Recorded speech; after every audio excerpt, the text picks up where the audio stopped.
Next topic humidity and due point. अगदी सोपा topic आहे. यामध्ये ह्युमिडिटी आणि ड्यू पॉईंट टेम्परेचरचा अभ्यास आपल्याला करायचा आहे. आता हे दोन्ही शब्द आपल्या परिचयाचे आहे.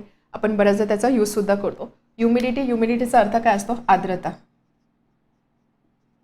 किंवा त्याला आपण असं बोलू शकतो वातावरणामध्ये असणारा ओलावा. ड्यू पॉईंट टेम्परेचर म्हणजे काय? दवबिंदू तापमान.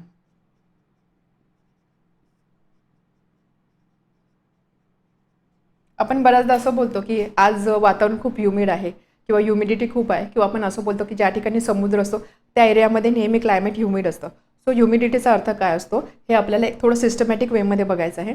इवन ज्यावेळेस तुम्ही आपल्या फोनमध्ये जे वेदर ॲप्लिकेशन असतात, वेदर ॲप्लिकेशन जर तुम्ही चेक केलं तिथे सुद्धा जर तुम्ही वेदर कंडिशनमध्ये बघितलं तर वेदर कंडिशनमध्ये ह्या टर्म्स तुम्हाला दिसतील. म्हणजे टेम्परेचर दिसेल. फॉर एक्झाम्पल आजचे वेदर कंडिशन काय ते जर मी चेक केलं तर तिथे मला टेम्परेचर मेन्शन केलेलं दिसेल, ड्यू पॉईंट टेम्परेचर दिसेल, विंडबद्दलची इन्फॉर्मेशन असेल, ह्युमिडिटी काय असेल, ही सगळी इन्फॉर्मेशन दिलेली असते. इवन अवरली बेसिसवरती, म्हणजे 10 वाजता किती ह्युमिडिटी होती, 11 वाजता किती होती, लास्ट 8 डेजमध्ये किती होती, पुढच्या 8 दिवसामध्ये काय असणार आहे, ही सगळी इन्फॉर्मेशन त्या वेदर ॲप्लिकेशनवर अवेलेबल असते.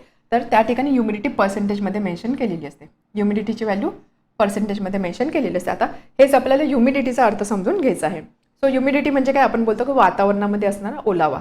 वातावरणामध्ये असणारा ओलावा म्हणजेच काय? वातावरणामध्ये वॉटर वेपर किती प्रेझेंट आहे. वॉटर वेपर किती प्रेझेंट आहे म्हणजे वातावरणामध्ये मॉइश्चर किती प्रेझेंट आहे, त्याला थोडक्यात आपण बोलतो ह्युमिडिटी. आता हे वॉटर वेपर कशामुळे असणार आहे? आपण बोलतो की वॉटर 3 स्टेटमध्ये अवेलेबल असते: solid, liquid, gas, ice, water and water vapour. Around 70% of earth is occupied with water. हे सुद्धा आपल्याला माहिती आहे. पृथ्वीवरती एवढं पाणी अवेलेबल आहे. सनलाईट प्रेझेंट असतो, त्यामुळे ह्या वॉटरचं कंटिन्युअसली कन्वर्जन होतं इन वॉटर वेपर. लिक्विडचं कन्वर्जन होत आहे गॅसमध्ये, वॉटरचं कन्वर्जन होत आहे वॉटर वेपरमध्ये किंवा स्टीममध्ये होत आहे. सो त्यामुळे काय होतं की ही प्रोसेस कंटिन्युअसली चालू राहते आणि त्यामुळे हवेमध्ये किंवा वातावरणामध्ये नेहमी वॉटर वेपर प्रेझेंट असतात. आपल्याला त्या डोळ्यांनी दिसत नाही, बट ती हवेमध्ये वॉटर वेपर प्रेझेंट असतात. हवेमध्ये ही वॉटर वेपर किती अमाऊंटमध्ये प्रेझेंट आहे त्यालाच आपण बोलतो ह्युमिडिटी. त्याला आपण काय बोलतो? ह्युमिडिटी. सो ह्युमिडिटी म्हणजे काय? किती वॉटर वेपर दिलेल्या हवेमध्ये प्रेझेंट आहे किंवा ॲटमॉस्फिअरमध्ये प्रेझेंट आहे, त्याला आपण बोलतो humidity. So what is humidity? Amount of water vapour or moisture in the atmosphere. ॲटमॉस्फिअरमध्ये वॉटर वेपरचा अमाऊंट किती आहे, किंवा वॉटर वेपर म्हणजेच काय असणार आहे? मॉइश्चर असणार आहे, बरोबर. वॉटर वेपर म्हणजे मॉइश्चर असणार आहे, ओलावा असणार आहे. तर वातावरणामध्ये किती मॉइश्चर प्रेझेंट आहे, किती ओलावा आहे, किंवा किती amount of water vapour present आहे, त्याला आपण बोलतो ह्युमिडिटी. सिम्पल आहे, माहिती पण असेल तुम्हाला, बट जस्ट ह्युमिडिटी म्हणजे काय आपण एक रिव्हिजन करत आहोत. ह्युमिडिटी म्हणजे काय की हवेमध्ये किती पाण्याच्या वाफेचं प्रमाण आहे, त्याला आपण बोलतो ह्युमिडिटी. सो आता प्रत्येक गोष्टीची कपॅसिटी असते, बरोबर. प्रत्येक गोष्टीची काहीतरी क्षमता असते, एखादी गोष्ट हँडल करण्याची क्षमता असते. आपण म्हणतो की हवा आहे, एअर आहे, या एअरमध्ये काहीतरी वॉटर वेपर प्रेझेंट आहे. एअरमध्ये काहीतरी वॉटर वेपर प्रेझेंट आहे म्हणजेच काय? एअरची वॉटर वेपर हँडल करण्याची किंवा वॉटर वेपर स्टोअर करण्याची काहीतरी कपॅसिटी असणार आहे, बरोबर. जसं आपण बोलतो की एखादा बॉक्स आहे, त्या बॉक्समध्ये सपोज 20 बॉल बसू शकतात.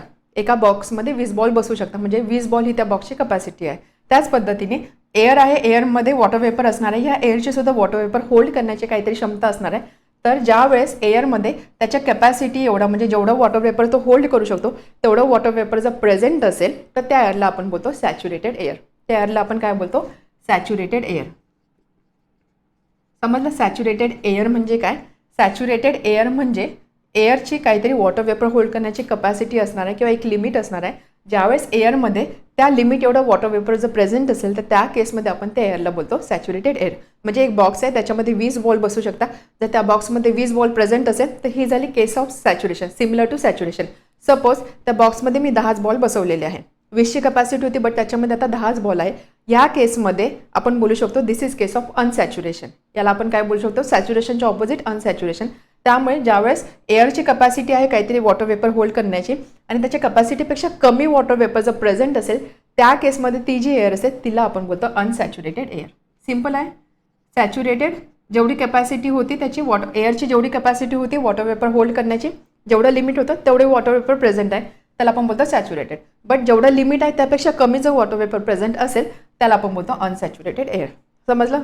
सॅच्युरेटेड एअर म्हणजे काय आणि अनसॅच्युरेटेड एअर म्हणजे काय? So what is saturated air? When air contains maximum possible water vapor, it is said to be saturated. Simple आहे. ज्यावेळेस एअरमध्ये जी त्याची मॅक्झिमम पॉसिबिलिटी आहे किंवा मॅक्झिमम कपॅसिटी आहे तेवढे वॉटर वेपर जर प्रेझेंट असेल तर त्याला आपण बोलतो saturated air. Otherwise when air contains water vapour lower than its limit or lower than its maximum possible capacity then it is said to be unsaturated air. समजलं. आता हे जे सॅच्युरेशन किंवा अनसॅच्युरेशन आहे हे डिपेंड करतं टेम्परेचरवर सुद्धा. हे टेम्परेचरवर सुद्धा डिपेंड करतं. म्हणजे एअरचं टेम्परेचर किती आहे त्याच्या अकॉर्डिंग याची कपॅसिटी चेंज होते. फॉर एक्झाम्पल सपोज आपण 1 kg ड्राय एअर कन्सिडर केली. ठीक आहे. 1 kg ड्राय एअर कन्सिडर करतोय आपण. 1 kg dry air 1 kg dry air consider केली. या एअरमध्ये काहीतरी वॉटर वेपर असणार आहे. सपोज ही एअर आपण 2 डिफरंट टेम्परेचरला कन्सिडर केली. सपोज 40 डिग्री सेल्सिअस एवढं टेम्परेचर होतं आणि सेकंड केस आपण घेतली 20 डिग्री सेल्सिअस एवढं टेम्परेचर. समजतं काय सांगतो आपण. Suppose 1 kg of dry air 1 kg dry air consider केले. 2 डिफरंट टेम्परेचरला एक केस बघितली ज्यावेळेस एअरचं टेम्परेचर होतं 40 डिग्री सेल्सिअस. एक केस बघितली ज्यावेळेस एअरचं टेम्परेचर होतं 20 डिग्री सेल्सिअस. ज्यावेळेस एअरचं टेम्परेचर 40 डिग्री सेल्सिअस असेल त्यावेळेस या एअरमध्ये जे काही वॉटर वेपर प्रेझेंट असणार आहे त्याची अमाऊंट असेल 40 ग्राम. ठीक आहे. टेम्परेचर 20 डिग्री सेल्सिअस झालेलं आहे. टेम्परेचर कमी झालेलं आहे. या केसमध्ये amount of water vapour present in this air will be 14.7 gram. So याचा अर्थ काय. 1 kgची एअर आहे 1 kgची ड्राय एअर आहे बट टेम्परेचरच्या अकॉर्डिंग त्याच्यामध्ये वॉटर वेपर किती प्रेझेंट असणार किंवा त्याची किती कॅपॅसिटी असणार आहे ते सुद्धा चेंज होत आहे. यावरून आपण एक कन्क्लुजन काढू शकतो. जसं टेम्परेचर कमी होत आहे तशी वॉटर वेपर होल्डिंग कपॅसिटी सुद्धा कमी होत आहे. बरोबर. टेम्परेचर कमी केलं याच्यामध्ये कमी वॉटर वेपर प्रेझेंट आहे किंवा कमी वॉटर वेपर यामध्ये समाविष्ट आहे. म्हणजेच काय टेम्परेचर जसं कमी होणार तशी एअरची वॉटर वेपर होल्डिंग कपॅसिटी सुद्धा कमी होते. सो यावरून आपण बोलू शकतो की एअरची वॉटर होल्डिंग कपॅसिटी किंवा water vapour holding capacity depend करते टेम्परेचरवर सुद्धा. हा एक पॉईंट सुद्धा तुम्हाला लक्षात ठेवायचा आहे. समजलं इथपर्यंत. आपण काय काय डिस्कस केलं. What is humidity. ह्युमिडिटी म्हणजे काय किती ओलावा आहे म्हणजेच काय किती वॉटर वेपर प्रेझेंट आहे कशामध्ये एअरमध्ये त्याला आपण बोलतो ह्युमिडिटी अमाऊंट. ओके. त्यानंतर आपण बघितलं 2 टर्म्स. एक आहे सॅच्युरेटेड एअर एक आहे अनसॅच्युरेटेड एअर. एअरची काहीतरी maximum water vapour holding capacity असणार आहे. ज्यावेळेस त्या एअरची जेवढी कपॅसिटी आहे तेवढं वॉटर वेपर जर प्रेझेंट असेल त्याला आपण बोलतो सॅच्युरेटेड एअर. जेवढी कपॅसिटी आहे त्याच्यापेक्षा कमी वॉटर वेपर प्रेझेंट असेल तर त्याला आपण बोलतो अनसॅच्युरेटेड एअर. एक बॉक्स आहे त्याची कपॅसिटी होती 20 बॉल होल्ड करण्याची. त्यामध्ये 20 बॉल आहे त्याची कपॅसिटी एवढे आहे म्हणजेच काय this is case of saturation. आणि जर त्या बॉक्समध्ये फक्त 10 बॉल्स प्रेझेंट आहे म्हणजे काय this is similar to unsaturation. Saturated air unsaturated आहे. ॲज वेल एज आपण एक गोष्ट बघितली की यामध्ये एअरची water vapour holding capacity temperature सुद्धा डिपेंड करते. त्यासाठी आपण ह्या 2 केस बघितल्या. ज्यावेळेस 40 डिग्री सेल्सिअस टेम्परेचर होतं त्यावेळेस 1 kg ड्रायरमध्ये 40 gram of water vapour present असणार आहे. टेम्परेचर मी कमी केलं तर हेच अमाऊंट होणार आहे 14.7 ग्रॅम. म्हणजेच काय जसं टेम्परेचर कमी होत आहे तशी वॉटर वेपर होल्डिंग कपॅसिटी सुद्धा कमी होत आहे. क्लिअर आहे इथपर्यंत. आता यानंतर आपल्याला आपण म्हणतो की humidity is amount of water vapour. तर ही ह्युमिडिटी मेजर करण्यासाठी काही फिजिकल क्वांटिटीचा यूज केला जातो. त्या 2 टर्म्स आपल्याला बघायचे आहे. एक आहे ॲब्सोल्यूट ह्युमिडिटी एक आहे relative humidity. Absolute and relative. Absolute and रिलेटिव्हचा अर्थ काय सिम्पल आहे. अगेन ॲब्सोल्यूट ह्युमिडिटी म्हणजे काय. सपोज आपण युनिट व्हॉल्यूमचं एअर कन्सिडर केली. आता बघा आपण इथे कशासोबत डील करतोय. Water vapour. ह्युमिडिटी म्हणजे काय वॉटर वेपर कशामध्ये आहे एअरमध्ये. राईट. एअरमध्ये किती वॉटर वेपर प्रेझेंट आहे that is nothing but humidity. Absolute humidity म्हणजे काय किती मासचं वॉटर वेपर प्रेझेंट आहे किती अमाऊंटचं वॉटर वेपर प्रेझेंट आहे कशामध्ये per unit volume of air. त्याला आपण बोलतो ॲब्सोल्यूट ह्युमिडिटी. किंवा आपण असं लिहू शकतो सिम्पल एक्झाम्पल. सपोज जर मी 1 मीटर क्यूब एवढं एअरचं व्हॉल्यूम कन्सिडर केलं. ठीक आहे. 1 मीटर क्यूब एवढं एअरचं व्हॉल्यूम मी कन्सिडर केलं. सपोज या एअरमध्ये 20 gram of water vapour present आहे. For example 20 gram of water vapour present आहे. 20 ग्रॅमला मी केजीमध्ये कन्वर्ट करेल 0.02 kg ऑफ वॉटर वेपर जर प्रेझेंट आहे तर ह्या केसमध्ये ॲब्सोल्यूट ह्युमिडिटी किती असणार आहे. ॲब्सोल्यूट ह्युमिडिटी असणार आहे the mass of vapour present. Mass of vapour present किती आहे 0.02 in unit volume of air. In unit volume आपण कन्सिडर केलेलं आहे 1 मीटर क्यूब. सो या ठिकाणी ॲब्सोल्यूट ह्युमिडिटीची व्हॅल्यू काय असणार आहे 0.02 kg पर मीटर क्यूब. ठीक आहे. किती मास प्रेझेंट आहे पर युनिट व्हॉल्यूममध्ये, त्याला आपण बोलतो ॲब्सोल्यूट ह्युमिडिटी. ॲब्सोल्यूट ह्युमिडिटीचं युनिट काय असणार, kg पर मीटर क्यूब. किती अमाऊंट आहे, किती मास आहे कशामध्ये, युनिट व्हॉल्यूममध्ये, म्हणजे मास अपॉन व्हॉल्यूम. किती वॉटर वेपर प्रेझेंट आहे in air, in per unit volume of air, त्याला आपण बोलतो ॲब्सोल्यूट ह्युमिडिटी. समजलं ॲब्सोल्यूट ह्युमिडिटी म्हणजे काय. त्यानंतर नेक्स्ट आहे रिलेटिव्ह ह्युमिडिटी. रिलेटिव्ह ह्युमिडिटी म्हणजे काय, रिलेटिव्ह ह्युमिडिटी म्हणजे humidity in relation to something, relative in relation to something, किंवा कशाच्या तरी रेफरन्सने ही ह्युमिडिटी कॅल्क्युलेट केलेली असणार आहे. कशाच्या तरी रेफरन्सने, त्यामुळे ही व्हॅल्यू नेहमी असणार आहे न्यूमरेटर अपॉन डिनॉमिनेटर या फॉर्ममध्ये. इथे कशाच्या रेफरन्सने आपण ही ह्युमिडिटी कॅल्क्युलेट करत आहोत, त्यामुळे इथे न्यूमरेटर अपॉन डिनॉमिनेटर या फॉर्ममध्ये ही व्हॅल्यू असणार आहे.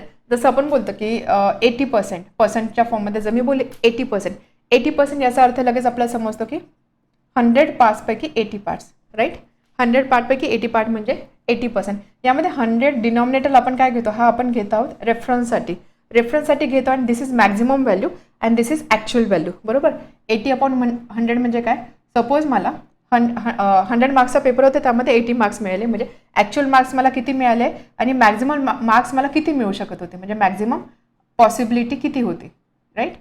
सो दिस इज, अशा पद्धतीने आपण हे रिलेटिव्ह ही व्हॅल्यू कन्सिडर करत आहोत. याच पद्धतीने ह्युमिडिटीमध्ये रिलेटिव्ह ह्युमिडिटी म्हणजे काय, इथे असणार आहे actual marks upon maximum possible. So actual humidity किती आहे, ॲक्च्युअल ह्युमिडिटी म्हणजे काय, ॲक्च्युअल वॉटर वेपर कंटेंट किती आहे एअरमध्ये, ते असणार न्यूमरेटरला. डिनॉमिनेटरला maximum possible value. Maximum possible value म्हणजे काय, एअरमध्ये मॅक्झिमम किती वॉटर वेपर प्रेझेंट असू शकता, म्हणजे एअरची मॅक्झिमम कपॅसिटी किती असणार आहे ती व्हॅल्यू आपण इथे डिनॉमिनेटरला घेणार. So actual amount of water vapour present in air divided by maximum capacity of air to hold water vapour, किंवा मॅक्झिमम किती वॉटर वेपर एअरमध्ये प्रेझेंट असणार आहे ती कपॅसिटी, यांचा जो रेशो असतो याला आपण बोलतो रिलेटिव्ह ह्युमिडिटी. समजला. ॲक्च्युअल किती आहे आणि मॅक्झिमम त्याची किती कपॅसिटी, यांचा जो रेशो असतो याला आपण बोलतो relative humidity. So what is relative humidity, ratio असणार आहे कारण रिलेटिव्ह आहे. Ratio of actual mass of water vapour content in the air, एअरमध्ये ॲक्च्युअलमध्ये किती वॉटर वेपर प्रेझेंट आहे for given volume and temperature. यामध्ये आपल्याला माहिती की टेम्परेचरच्या अकॉर्डिंग सुद्धा water vapour holding capacity change होत राहते. त्यामुळे व्हॉल्यूम आणि टेम्परेचर जर आपण कॉन्स्टंट ठेवलं, किंवा for given volume and temperature किती actual mass of water vapour present आहे एअरमध्ये to that required to make air saturated with water at the temperature, divided by 2 म्हणजे काय, डिवायडेड, रेशो घेतो आपण. So divided by that required to make air saturated with vapour at the temperature. आपण बोलतो इथे maximum किती capacity असणार, maximum capacity म्हणजे आपण सॅच्युरेटेड एअर, अनसॅच्युरेटेड एअरची टर्म आपण बघितली. सॅच्युरेटेड एअर म्हणजे काय, जेवढी एअरची वॉटर वेपर होल्डिंग कपॅसिटी असेल तेवढी जर वॉटर वेपर प्रेझेंट असेल तर आपण त्या एअरला बोलतो सॅच्युरेटेड एअर. इथे आपण डिनॉमिनेटरला कन्सिडर करतो की मॅक्झिमम वॉटर कपॅसिटी, म्हणजेच आपण कशाचा यूज करतो, सॅच्युरेटेड या टर्मचा यूज करतो आहोत, किंवा आपण सॅच्युरेटेड एअर कन्सिडर करत आहोत. त्यामुळे रिलेटिव्ह ह्युमिडिटीमध्ये डिनॉमिनेटर काय असणार, that required to make air saturated with water vapour at that temperature. समजलं. So what is relative humidity, फॉर्म्युलाच्या फॉर्ममध्ये लिहायचं झालं तर actual mass of water vapour content in the air, actual किती प्रेझेंट आहे divided by mass of vapour needed to make air saturated, divided by किती vapour लागणार आहे टू मेक एअर सॅच्युरेटेड. आणि हे जर मला पर्सेंटेजमध्ये करायचं असेल तर पर्सेंटेज रिलेटिव्ह ह्युमिडिटी काय असणार आहे, याला फक्त आपण 100ने मल्टिप्लाय करणार, प्रोव्हाइडेड व्हॉल्यूम कॉन्स्टंट आहे आणि टेम्परेचरसुद्धा सेम आहे. ठीक आहे, हा रेशो आहे. याला जर मी 100ने मल्टिप्लाय केलं तर मला मिळणार पर्सेंटेज रिलेटिव्ह ह्युमिडिटी. समजते. And therefore that percentage relative humidity म्हणजे काय, percentage of moisture in the air compare to maximum it can hold, तेच आपण बोलत आहोत, फक्त इथे 100ने मल्टिप्लाय केलेलं आहे. समजलं. रिलेटिव्ह ह्युमिडिटी म्हणजे काय, ॲब्सोल्यूट ह्युमिडिटी म्हणजे काय आणि ह्युमिडिटी म्हणजे काय. सो ज्यावेळेस रिलेटिव्ह ह्युमिडिटीची व्हॅल्यू 60% जास्त असते, Wien relative humidity is greater than 60%, त्यावेळेस आपण बोलतो, त्यावेळेस आपल्याला कसं फील होतं, त्यावेळेस आपल्याला स्वेटी फील होतो किंवा स्टिकी फील होतो, आपल्याला असं खूप घाम येतो, स्वेटी फील होतं. आणि ज्यावेळेस relative humidity is less than 60%, त्यावेळेस आपण बोलतो की एअर खूप ड्राय आहे, आपण बोलतो की स्किन ड्राय वाटते, लिप्स ड्राय होतात. सो हे सगळं डिपेंड करतं रिलेटिव्ह ह्युमिडिटीवरती. क्लिअर आहे. रिलेटिव्ह ह्युमिडिटी म्हणजे काय, ॲब्सोल्यूट आणि रिलेटिव्ह. ॲब्सोल्यूट म्हणजे ॲब्सोल्यूट व्हॅल्यू असणार आहे. ॲब्सोल्यूट व्हॅल्यू म्हणजे काय, दिलेल्या व्हॉल्यूम ऑफ एअरमध्ये किती अमाऊंटचा किंवा किती मासचा वॉटर वेपर प्रेझेंट आहे, त्याला आपण बोलतो ॲब्सोल्यूट ह्युमिडिटी. त्याचं युनिट असतं kg/m³. किती अमाऊंटचं वॉटर वेपर प्रेझेंट आहे in given volume, kg/m³. Relative म्हणजे रेशो असणार आहे. कशाचा रेशो असणार आहे, ह्युमिडिटी आहे म्हणजेच काय, वॉटर वेपर. आता सध्या किती वॉटर वेपर प्रेझेंट आहे आणि त्या एअरमध्ये मॅक्झिमम किती वॉटर वेपर बसू शकता तो जो रेशो असतो या रेशोला आपण बोलतो रिलेटिव्ह ह्युमिडिटी. रिलेटिव्ह ह्युमिडिटी जर पर्सेंटेजमध्ये कॅल्क्युलेट करायचं असेल किंवा मेन्शन करायचं असेल तर आपण काय करणार, या रेशोला फक्त 100ने मल्टिप्लाय करणार. आणि यामध्ये नेहमी लक्षात ठेवायचं की आपण given volume and given temperature म्हणजे एक व्हॉल्यूम किंवा एक टेम्परेचर फिक्स व्हॉल्यूम किंवा फिक्स टेम्परेचरसाठीच हा रेशो कन्सिडर करत आहोत. So relative humidity ratio of actual mass of water vapour present in the air for given volume and temperature. Actual amount of water vapour किती आहे त्या एअरचं for given value of temperature for given volume of air to that required to make air saturated with water vapour. Saturated आहे म्हणजे maximum त्याची किती capacity असणार आहे. सो हा जो रेशो असतो that is nothing but relative humidity. या दोन व्हॅल्यूसुद्धा लक्षात ठेवायच्या. आता आपण असं बोलत होतं की एअरची मॅक्झिमम वॉटर होल्डिंग कपॅसिटी असते, एअरमध्ये maximum water vapour holding capacity असते, हे आपण बघितलं. सो आता जर सपोज असं झालं की एअरची काहीतरी वॉटर वेपर होल्डिंग कपॅसिटी आहे, बट त्यावेळेस एअरमध्ये किंवा वातावरणामध्ये खूप जास्त वॉटर वेपर प्रेझेंट आहे, खूप जास्त वॉटर वेपर प्रेझेंट आहे, बट हवेची तेवढी क्षमता नाही आहे की ते तेवढं वॉटर वेपर कंटेन करेल. मग हे जे एक्स्ट्रा असणार आहे किंवा एक्सेस जे वॉटर वेपर असणार आहे त्याचं काय होतं समजतं काय सांगते. सपोज एक बॉक्स आहे, त्या बॉक्समध्ये 20 बॉल बसू शकत होते, आता 30 बॉल टाकलेले आहे. ठीक आहे, आता 30 बॉल जर मी टाकते बट त्याची कपॅसिटी 20 बॉलचीच, मग हे उरलेल्या 10 बॉलचं काय होणार, या टाईपचं इथे डिस्कशन आपलं चालू आहे. सो वॉटरची काहीतरी वॉटर वेपर होल्डिंग कपॅसिटी आहे. ओके, बट ह्या कपॅसिटीच्या बाहेर जर वॉटर वेपर प्रेझेंट असेल, मग हे जे एक्स्ट्राचं वॉटर वेपर आहे याचं काय होतं, तर हे जे एक्स्ट्राचं वॉटर वेपर आहे हे होतं कंडेन्स. हे काय होतं, कंडेन्स. कंडेन्स म्हणजेच काय, कंडेन्सेशन आपण बघितलं आहे. कंडेन्सेशन म्हणजे काय, वेपरचं कन्व्हर्जन कशामध्ये होतं, वेपरचं कन्व्हर्जन होतं वॉटरमध्ये, गॅसचं कन्व्हर्जन होतं लिक्विडमध्ये. सो हे जे एक्स्ट्रा वॉटर वेपर असणार आहे, एक्स्ट्रा वॉटर वेपरचं कन्व्हर्जन होतं वॉटर ड्रॉपलेटमध्ये, that is nothing but condensation. आणि हे जे वॉटर ड्रॉपलेट असते यालाच आपण काय बोलतो, ड्यू, दवबिंदू.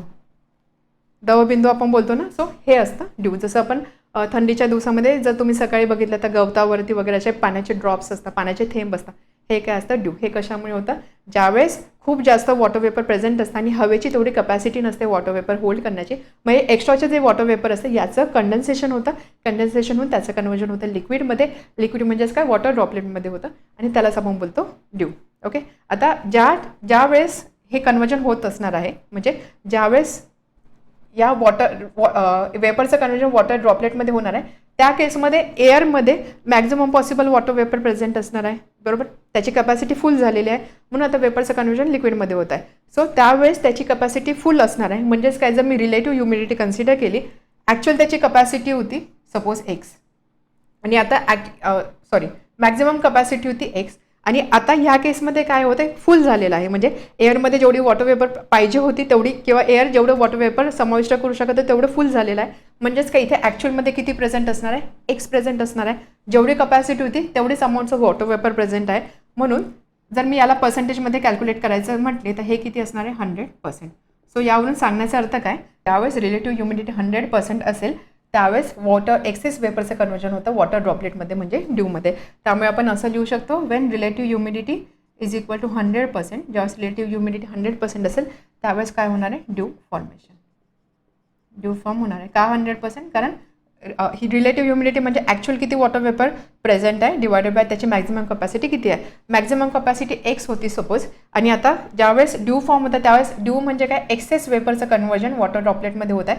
त्यामुळे ॲक्च्युअल जे अमाऊंट असणार आहे वॉटर वेपरचं कंटेन इन एअर ते किती असणार आहे, जेवढी कपॅसिटी होती तेवढंच आहे. त्यानंतर त्याच्यावरचं जे आहे त्याचं कन्व्हर्जन झालेलं आहे ड्रॉपलेटमध्ये, त्यामुळे न्यूमरेटर डिनॉमिनेटर सारखं असणार आहे, त्यामुळे हे पर्सेंटेज असणार आहे 100%. त्यामुळे नेहमी लक्षात ठेवा, ज्यावेळेस ड्यू फॉर्मेशन होतं त्यावेळेस पर्सेंटेज रिलेटिव्ह ह्युमिडिटी असते 100%. ओके, त्यानंतर हे जे टेम्परेचर असतं, ज्या टेम्परेचरला ड्यू फॉर्मेशन होतं त्या टेम्परेचरला आपण बोलतो ड्यू पॉईंट टेम्परेचर. त्या टेम्परेचरला आपण काय बोलतो, dew point temperature, dew point temperature. So what is dew point temperature, dew point टेम्परेचरला आपण मेन्शन करू शकतो temperature at which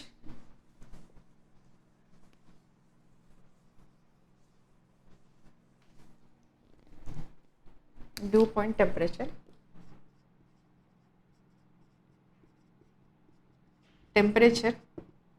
at which air becomes fully saturated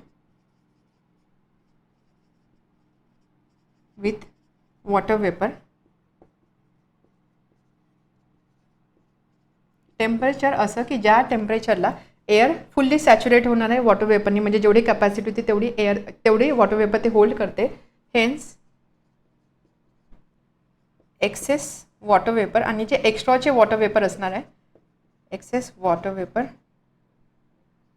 gates converted into water droplets. आणि या टेम्परेचर जे एक्स्ट्राचे वॉटर वेपर असणार आहे त्याचं कन्वर्जन आहे त्याचं कन्वर्जन होतं वॉटर ड्रॉपलेट्समध्ये.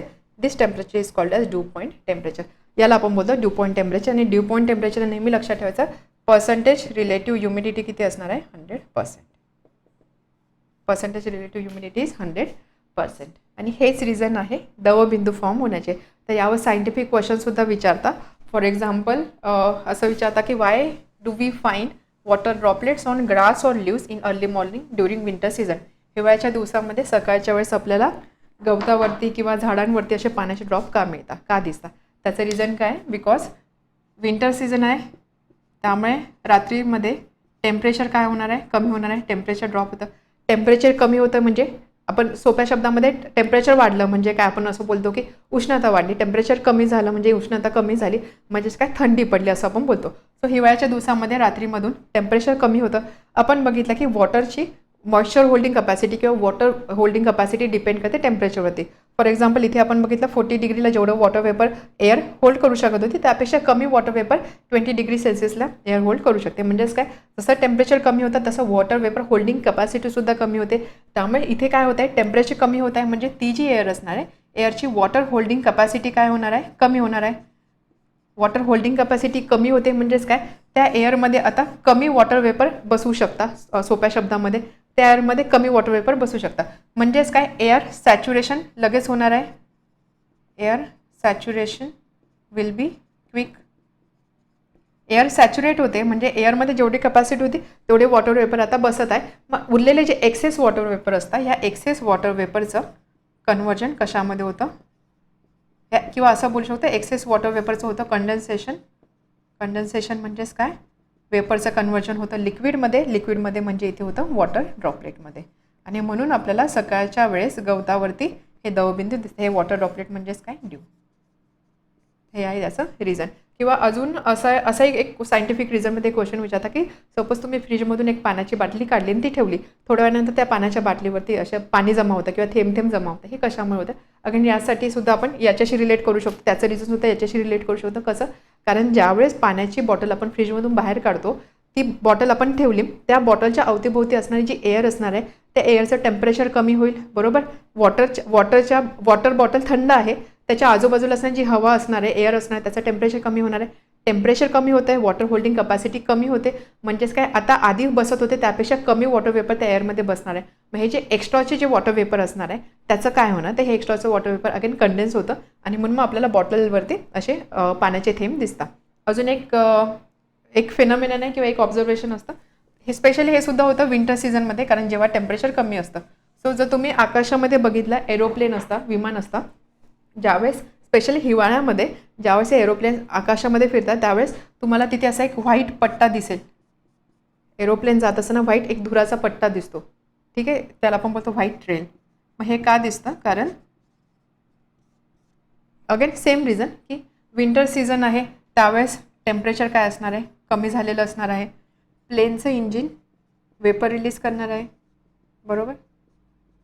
आता ऑलरेडी विंटर सीझन आहे, थंडी आहे, हाय अल्टिट्यूड आहे, तिथे टेम्परेचर कमी असणार आहे. टेम्परेचर कमी आहे म्हणजे त्या हवेची वॉटर वेपर होल्डिंग कपॅसिटी कमी असणार आहे. त्यामुळे एक्स्ट्राची जी वेपर असणार आहे ती होणार कंडेन्स, इथे होणार कंडेन्सेशन.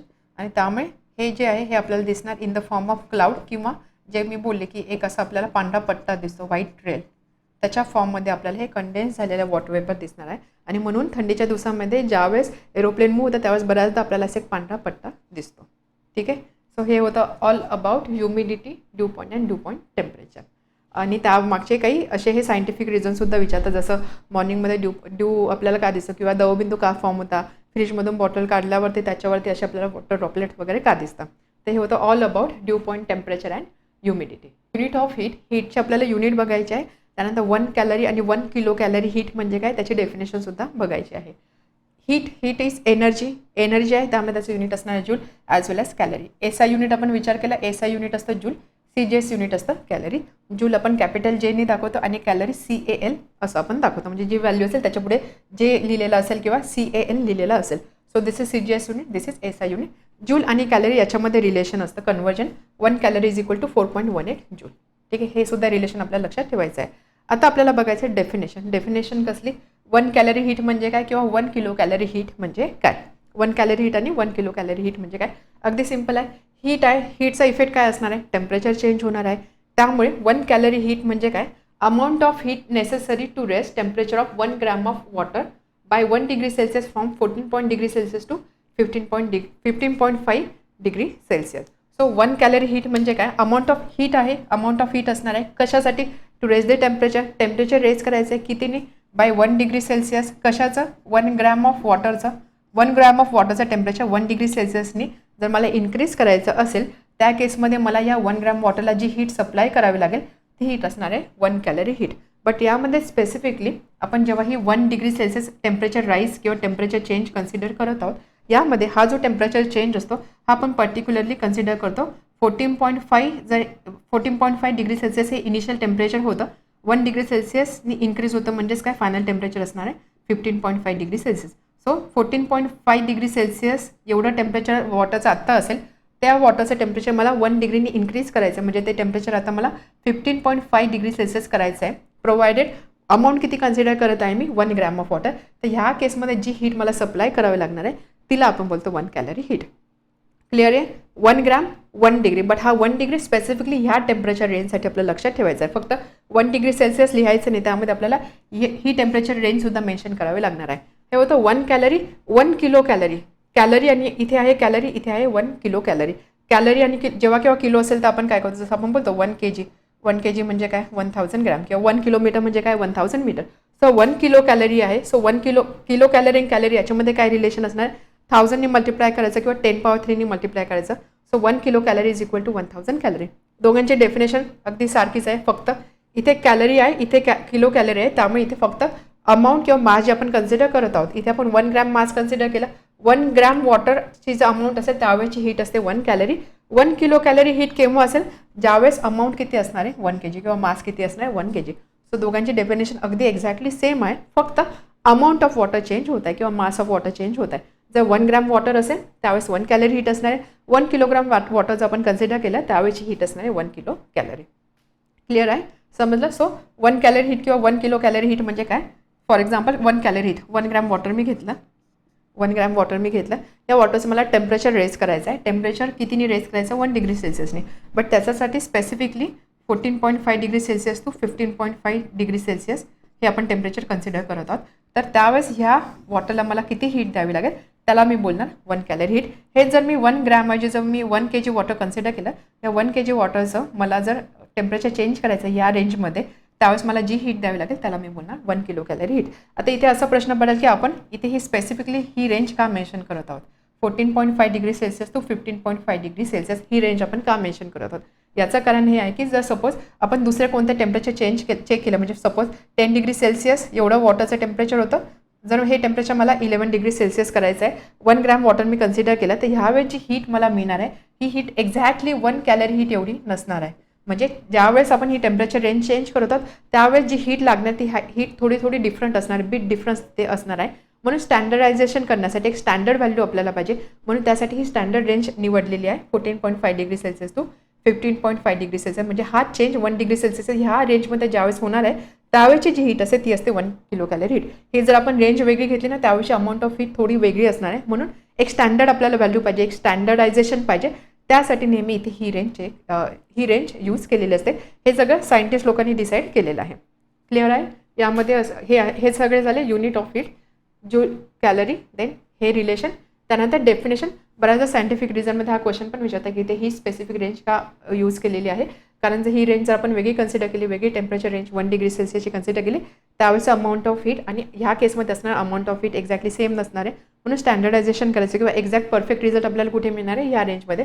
म्हणून त्यासाठी ही रेंज इथे कन्सिडर केलेली असते. 1 कॅलरी हीट, 1 ग्रॅमचं वॉटर आहे, याचं टेम्परेचर मला 1 डिग्री सेल्सियसने चेंज करायचं आहे.